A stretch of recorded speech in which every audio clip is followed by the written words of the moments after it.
Hi, this is Russ M, and in these sets of tutorials I'm going to be walking you through on how to make house music like DEADMAU5, as cool as that sounds. So this is the song called I Remember, a very famous work by this amazing artist, as you probably know. And this is what I'm going to be teaching you guys, some of the neat tricks that I found out on how to make DEADMAU5 music. So this is what the song sounds like.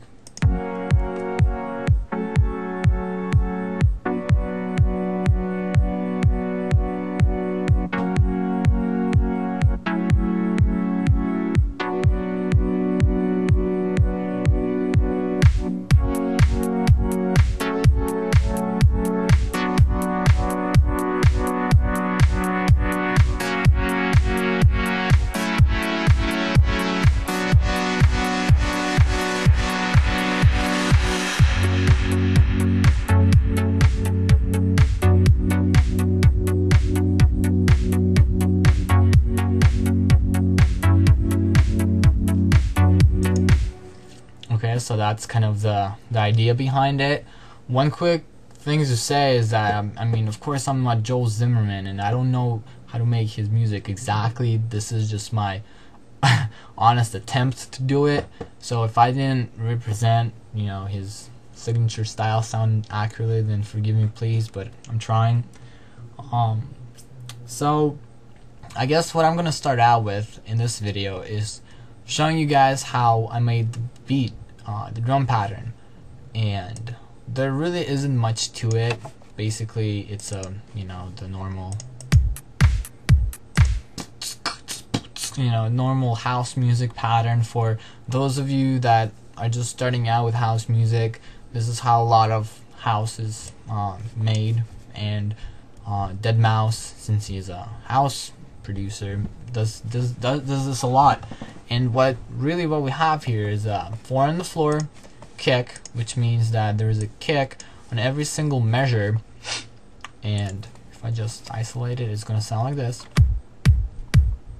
Okay, so just pretty straightforward. There are 3 kicks that I'm playing here, as you can see, and this is something that's called layering.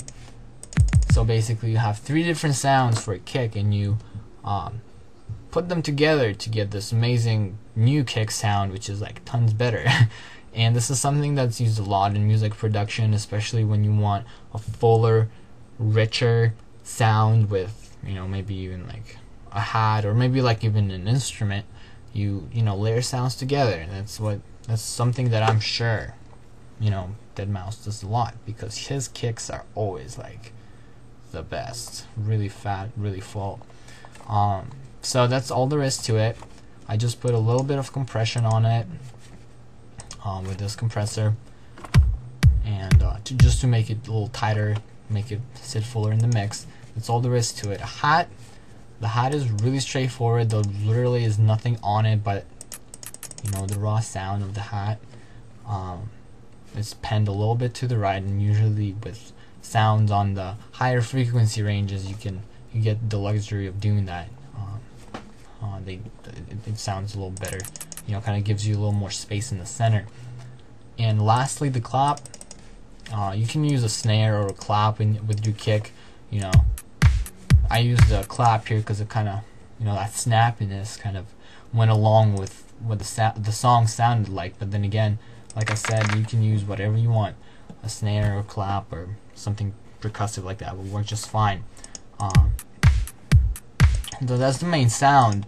There is an additional layering that I did in the center of the song, in the middle of the song, and that's something that DEADMAU5 does a lot. Is basically what he does is he starts out with something like very basic 4 on the floor kick that and then it progresses into a full drum pattern, and then and then he just starts layering more and more stuff on top of it to make the sound more interesting. Because what he does with these songs, he has a very repetitive pattern most of the time, and then to keep his listeners his listeners interested, he builds up on top of that.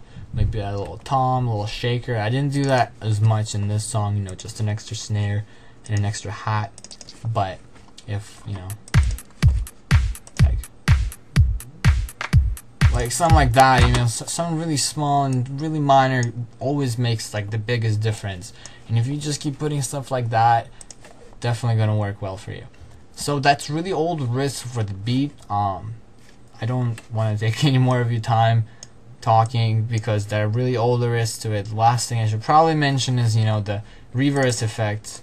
Let me turn it on again. Very straightforward. It's basically a crash. You know, it's just take a crash, put a lot of reverb on it, make it really, really wet, and reverse it. And that's something that DEADMAU5 does a lot. You know, he has these effects that are very, very full with reverb. A lot of times he puts delay instead, and you kind of use that to transition from one part of a song into another.